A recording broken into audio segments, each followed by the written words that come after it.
Hi everyone, welcome back. Thanks for joining us today. We've got a brand new story to share with you. So let's begin. My name is Frank. I lived with my wife, Amber, and her 3 sisters. That's 4 grown women under one roof. And for a while, I didn't complain as I handled every single financial responsibility without asking much in return. But as things got tight, I had to speak up. I told them to cut back on expenses if they expected me to continue covering the mortgage alone. I thought we could talk it through like adults. But instead, when I came back home that evening, the locks had been changed and all my things were packed up and left outside. That one moment changed everything. What happened after that was something they never saw coming. When I think back to how things started between Amber and me, I can't help but smile. We met in the most ordinary way. From that point on, we just clicked. Amber and I dated for almost 2 years before I proposed. In that time, we became each other's best friends. There was nothing forced between us. When I finally proposed, there was no doubt in her eyes. She hugged me so tightly. The wedding wasn't some grand affair. We didn't have the budget for all that, and honestly, we didn't care. It was small in a quiet outdoor space that Amber loved. She kept telling people, "This is the beginning of everything I've ever wanted." But I also knew reality would hit fast. Before the wedding, I was living in a cramped 1-bedroom apartment. It wasn't exactly ideal for starting a family. There wasn't even space for home essentials. Amber never complained, but I knew she had dreams of raising our future kids in a home that felt warm, stable, and open. That stuck with me. So, I started planning. Long before we even set the wedding date, I began putting money aside quietly. I did it with one goal, a proper family home. I didn't tell Amber right away because I wanted it to be a surprise. But eventually, I found a house in a good neighborhood she'd mentioned. A few years into our marriage, Amber and I had had our share of ups and downs, like any couple, but we were doing okay. One evening, everything changed with a single phone call. Amber's parents had been in a car accident. They didn't make it. I still remember the sound she made when I told her. I held her for hours that night as she shook in my arms. And for the weeks that followed, I watched her fall apart in ways I never thought possible. She barely spoke. She barely ate. Just moved through the house like a shadow. That loss hit her like a train. She was her parents' firstborn with 3 younger sisters. After the funeral, it became clear they didn't really have anyone stable to go to. There were relatives in another state, but none they felt safe or close to. And I could see it in Amber's eyes. She wasn't going to let them scatter like that. She wanted them with us. She wanted to be their anchor now. Their big sister, their guardian, their everything. So we opened our home. No one forced it on me. I agreed without hesitation. I told her, if this is what you need, then we'll figure it out since it's temporary. I knew it wouldn't be easy, but I believed in standing by your partner when the storms hit. That's what marriage meant to me. So her sisters moved in, and our quiet 2-person household became something bigger. I was working longer hours by then. Bills were higher, food disappeared faster, and the laundry tripled. But I didn't complain. Back then, both of us were working. Amber had a decent job at a local office. For the first 3 years, we made it work. The bills weren't light, but at least we were splitting things, more or less. I carried a bit more of the weight, sure. But Amber came home one evening and told me she quit her job. Just like that. When I asked her why, she said her job was underpaying her and that she couldn't take working under a jealous, insecure female boss anymore. Now look, I know the workplace can be hard. I know toxic bosses exist. I've had my fair share of them. But something about the way she framed it didn't sit right with me. There was no plan, no job search lined up, no savings talk, nothing. She just wanted out. I didn't argue. Maybe I should have. But I didn't want to be the guy forcing his wife to stay in a job she hated. So I said, all right, if that's your choice, I'll manage. But man, I didn't realize how deep that decision would cut. Because here's the thing. Her sisters, the ones living under our roof, still weren't doing anything either. Not a single one of them had a job. They woke up late, watched TV, scrolled through their phones, ordered takeout, and somehow found money for clothes and hair appointments. Meanwhile, I was dragging myself through long work days just to keep everything from falling apart. I was paying all the utilities, handling every damn expense, and coming home to a living room full of able-bodied adults who didn't think they owed me or the household anything. And it wasn't like they offered. Not once did one of them come up to me and say, "Hey Frank, we know you're carrying this on your back. Let us help out. Let me look for a job. Let me at least handle the groceries this week." Nothing. They just existed in that house like it was their right. And the part that really made me feel alone in all of it, Amber didn't seem to mind. She didn't defend me or push her sisters to step up. She just adapted and joined them. It wore me down slowly. I kept it to myself, because at that point I wasn't even sure if talking about it would change anything. But I felt it, deeply. For 2 years, I carried this load. I don't know how I lasted that long without snapping. I was the only one working, but what really started to eat at me was the silence and lack of acknowledgement of all my efforts. I would come home exhausted, expecting maybe a warm plate of food or even just a little peace. But instead, most evenings, the kitchen was a mess, nothing had been cooked, and Amber's sisters were either bickering among themselves or watching TV like they were on vacation. And Amber never tried to stop the chaos. She'd just disappear into the bedroom while I sat there, trying to figure out what exactly I was working so hard for. When the credit cards maxed out, I dipped into my savings. When the savings dried up, I just kept pushing, hoping the next paycheck would buy me some breathing room. But there was no relief. The longer I kept quiet, the more they believed it was normal. After a while, it started getting to me, not just in the wallet, but in my chest. It was a quiet frustration that built up day after day. I'd lie awake at night, wondering how much longer I could carry this house on my back. It got to the point where I couldn't breathe under the pressure anymore. One morning, after rehearsing what I was going to say a few times in my head, just to make sure it came out calm and respectful, I called a meeting. I love my wife, Amber. I married her knowing she came from a close-knit family, and I had no problem with her sisters staying with us temporarily. But it has been years since their parents' deaths. They didn't leave or contribute to anything. So that morning, as they all sat there in the living room, I finally spoke my mind. I told them, plain and direct, this can't continue. We need to cut back or I'll stop paying for everything. I was trying to spark a conversation about taking responsibility and pulling together, not tearing anyone down.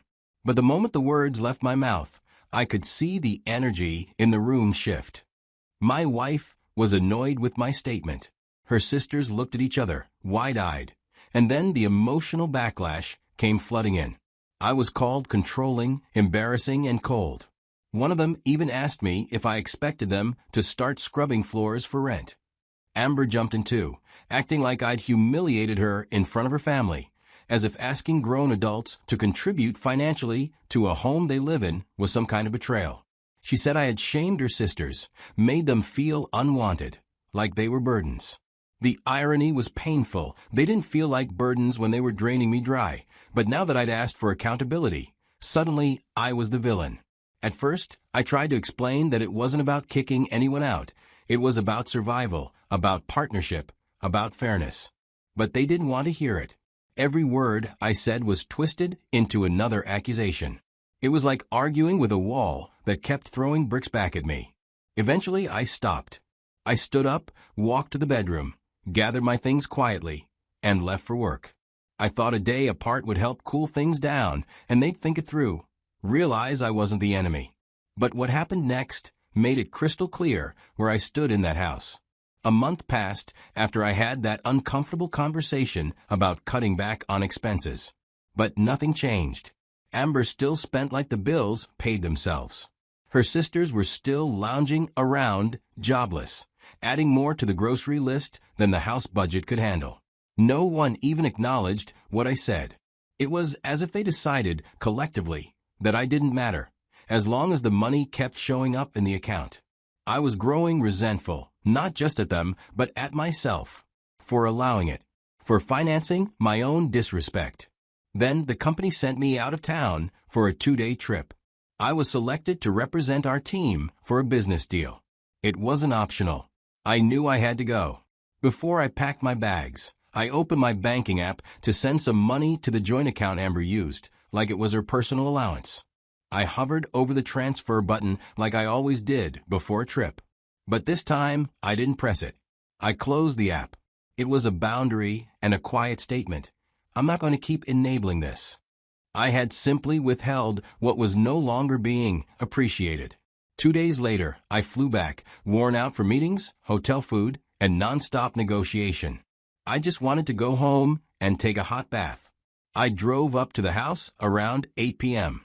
My key didn't work in the front door. At first, I thought maybe I was just tired and fumbling. I tried again. And again. Nothing. I walked to the side door, same thing. Then I looked up and noticed lights on in the living room. Someone was definitely home. I knocked. No response. I knocked louder, nothing. Then I called Amber's phone. No answer. I called again. And again. 10 times. I remember the exact number because I could feel my patience draining with each unanswered ring. On the 10th try, she finally picked up. I asked her to open the door. She said, without any shame, "We changed the locks. Your things are outside. You should reflect on your actions." I stood there with my bag still in hand. I looked around, and sure enough, there were my things, a couple of suitcases, a box with some of my shoes, my shaving kit, just thrown on top. I didn't know how to feel. I just stood there, stunned. That was the night something in me shifted. I pulled out my phone immediately and tried calling Amber again. Straight to voicemail. I tried her sisters, every single one of them. Blocked.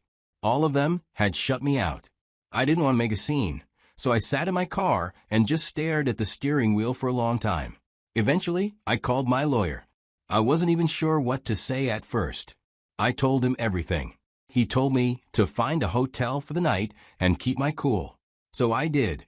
I checked into a modest place in town. Didn't even bother unpacking. I didn't sleep that night. I just lay on that stiff hotel mattress, staring at the ceiling, thinking about the last 10 years of my life. By sunrise, I stopped feeling sorry for myself. I stopped waiting for an apology. I realized that if they could exile me from my own home so easily, they didn't respect me. Not as a husband. Not as a provider. Not as a human being. And that was when I decided, no more being taken for granted. I got on my phone and started making changes. First, I logged into my bank accounts and changed all the login credentials. Every single one. Then I canceled every shared credit card. I wasn't about to keep financing their comfortable little setup. Anything tied to Amber financially, I cut off. Later that morning, I met with my lawyer in person. He brought in 2 more people, one focused on divorce, and the other a real estate attorney. It felt serious now, but I needed that. Since the house was fully in my name, they told me I had every right to file for eviction against Amber's sisters. They had no lease, no legal claim to the property.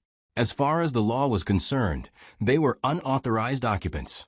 We started preparing the paperwork immediately. My legal team debated whether to treat it as a formal eviction or a swift removal under property law for non-tenant squatters. But because this involved family and emotions were high, we knew we had to tread carefully. I also asked about getting a temporary order for exclusive use of the house, basically asking the court to grant me sole access while the divorce was being sorted. But the judge denied that, said that unless there was evidence of danger or abuse, Amber had just as much right to remain in the house during the proceedings. That one stung. I just wanted my space back. But the law didn't work that way. So now, I had to play the long game. The locks may have been changed, but my mindset was now locked in too. And this time I wasn't backing down. When the divorce proceedings began, I wasn't bitter. I had reached a point where I no longer needed to scream, argue, or prove anything. The silence was enough. So when the lawyers stepped in, it didn't take long before it was clear to everyone that the house would likely remain mine. I had all the evidence showing I was the one keeping that roof over everyone's head. And that's when she started changing her tone. Suddenly, the coldness she once threw at me turned into warmth.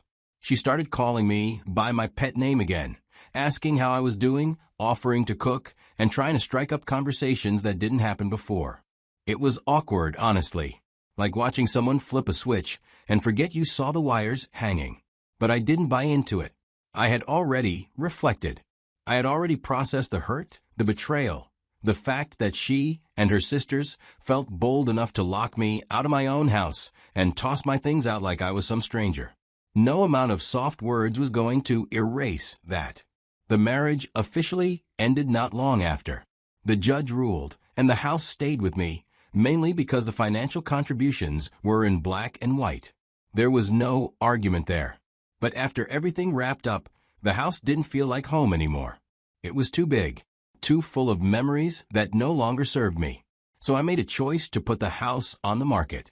I sold it months later and walked away. With the money, I rented a smaller place that fit just me. Amber got a settlement from the divorce. The court made sure of that. I gave what was due. But within a few months, that money ran out. I heard through a mutual acquaintance. Maybe poor planning. Maybe the lifestyle caught up. Maybe she thought the money would last forever. I didn't ask. It wasn't my place anymore. I had reflected as she told me, and I had moved on. It had been almost a year since the divorce papers were finalized. I hadn't heard from Amber in all that time, and honestly, I wasn't expecting to. We'd gone our separate ways. I had spent that year quietly rebuilding, piece by piece. I finally had room to breathe without walking on eggshells every day. Then one afternoon, I got a message from Amber. It was short, straight to the point. She said she wanted to talk. A part of me hesitated, not out of anger, but because I wasn't sure what there was left to say. But curiosity won, and I called her back. She didn't beat around the bush. She said she had gotten a job after everything fell apart, but that it barely covered her rent and food. She wasn't calling to ask for money, not directly, at least, but you could hear the weight in her voice. She finally felt what I had carried for years. I just said, now you understand.